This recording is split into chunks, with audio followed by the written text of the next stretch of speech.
नमस्कार दोस्तों, मेरा नाम राहुल सागर है और स्वागत है आप सभी का एक दूसरी वीडियो में, जिसमें मैं चर्चा करने जा रहा हूँ वुमेन्स रिजर्वेशन बिल। ये जो बिल है ये बहुत ही ज़ोरों-शोरों से चर्चा में चल रहा है, तो इसके कुछ की पॉइंट्स हैं उनके बारे में जान लेते हैं। सबसे पहले हम जानेंगे कि ये जो वुमेन्स रिजर्वेशन बिल है इसकी ज़रूरत क्यों पड़ी, ठीक है? फिर उसके बाद हम इसकी क्या-क्या कंडीशंस हैं उनके बारे में जानेंगे और ये बिल किसके द्वारा लाया गया और किस रिजर्वेशन सिस्टम पर बेस्ड ये जो रिजर्वेशन होगा वुमेन्स के लिए 33% वो किस पर बेस्ड होगा, ठीक है? तो चलिए शुरू करते हैं आज की अपनी वीडियो के बारे में। तो सबसे पहले जान लेते हैं ये जो नारी शक्ति वंदन अधिनियम है, इसको हम हिंदी में क्या कहेंगे? नारी शक्ति वंदन अधिनियम। अगर हम इंग्लिश की बात करें तो वुमेन रिजर्वेशन बिल, जिसके तहत वुमेन्स के लिए 33% सीट्स के जो 33% सीट्स का रिजर्वेशन की मांग की जा रही है, ठीक है? सबसे पहले हम जान लेते हैं कि इसकी ज़रूरत जो है वो क्यों पड़ी। ज़रूरत की बात करें तो जिस हिसाब से अगर हम 2011 के सेंसस को मतलब जनगणना को अगर हम देखें तो उसमें हमें देखने को मिलेगा कि 1000 मेल पर 943 फीमेल्स हैं, ठीक है? मतलब 1000 मेल्स पर 943 फीमेल्स हैं। अगर वहीं पर एक 2021 की जनगणना हुई थी, इसके द्वारा नेशनल फैमिली हेल्थ सर्वे के द्वारा, उसमें तो ये जनगणना उसमें जो ये रेशियो दिया गया था, वो उसमें उस रेशियो में वुमेन्स जो है वो मेंस से भी आगे निकल गई हैं। कैसे? हाँ, उसमें क्या था, 1023 फीमेल्स दिखाई गई हैं। कितने पर? मेल्स कितने थे उसमें? मतलब 1000 मेल्स पर 1023 फीमेल्स। तो इससे कहीं न कहीं ज़ाहिर होता है कि जो वुमेन्स की संख्या है, जो वुमेन्स की जो जनसंख्या है, जो पॉपुलेशन है, वो काफ़ी ज़्यादा मात्रा में बढ़ रही है। इसकी ज़रूरत क्यों है वुमेन्स रिजर्वेशन बिल की? तो जिस तरीके से इनकी जनसंख्या में वृद्धि देखने के लिए मिल रही है, उस हिसाब से इनकी लीडरशिप की जो लीडरशिप रोल है, वो कहीं पर दिखाई नहीं देता है। अगर उसी रोल की बात करें, तो इनका जो रोल है लोकसभा में देखा जाए तो वो है कितना? 14.94%, 14.94%। एक अगर हम आंकड़ा लें तो मान सकते हैं कि 15%, ठीक है? किसमें? लोकसभा में।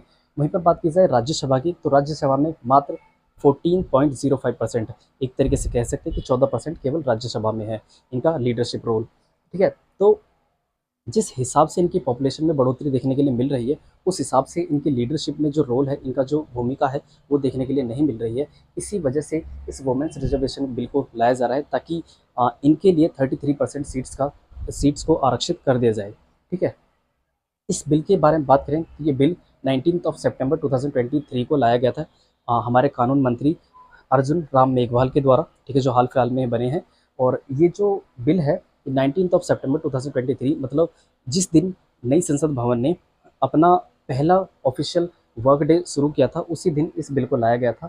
और ये बिल क्यों लाया गया था? लोकसभा, राज्यसभा और दिल्ली में जो लोकसभा की सीट्स हैं और राज्य विधानसभा की सीटों में और दिल्ली में 33% सीटों पर महिलाओं के लिए, 33% सीटों पर आरक्षण के लिए इस बिल को लाया गया था। राज्यसभा में सीटों का आरक्षण नहीं होता है, मतलब इस जो रिजर्वेशन होता है वो नहीं होता है, ठीक है? और इसकी एक इम्पॉर्टेंट बात ये, इसे जो शुरुआत में कहा गया है, इसे शुरुआत में केवल 15 वर्षों के लिए ही रखा जाएगा और अगर ज़रूरत पड़ती है तो इसको आगे भी एक्सटेंड किया जा सकता है, ठीक है? और इस बिल को हाल फिलहाल में ही कैबिनेट के द्वारा मंजूरी भी मिल गई है और ये कब आता है इसके बारे में हम आगे चर्चा करेंगे। सबसे पहले देख लेते हैं कि ये जो रिजर्वेशन दिया जाएगा, वुमेन्स रिजर्वेशन जो दिया जाएगा वो किस रिजर्वेशन प्रणाली पर बेस्ड होगा। तो रिजर्वेशन की प्रणाली की अगर हम बात करें तो ये 2 प्रकार की होती हैं, एक होती है वर्टिकल, दूसरी होती है हॉरिजॉन्टल। वर्टिकल की बात करें तो सपोज़ कर लीजिए कि 100 लोग हैं, उनमें से जनरल कैटेगरी के 40 हैं, कितने हैं? 40 जनरल कैटेगरी के लोग हैं और 10% ईडब्ल्यूएस के लिए सीट आरक्षित है। और वहीं पर बात की जाए तो ओबीसी के लिए 27% और 23% सीटों पर है किनका आरक्षण है? एससी और एसटी के लोगों का, ठीक है? तो ये क्या हो गया? एक ये हो गया वर्टिकल सिस्टम पर बेस्ड रिजर्वेशन, ठीक है?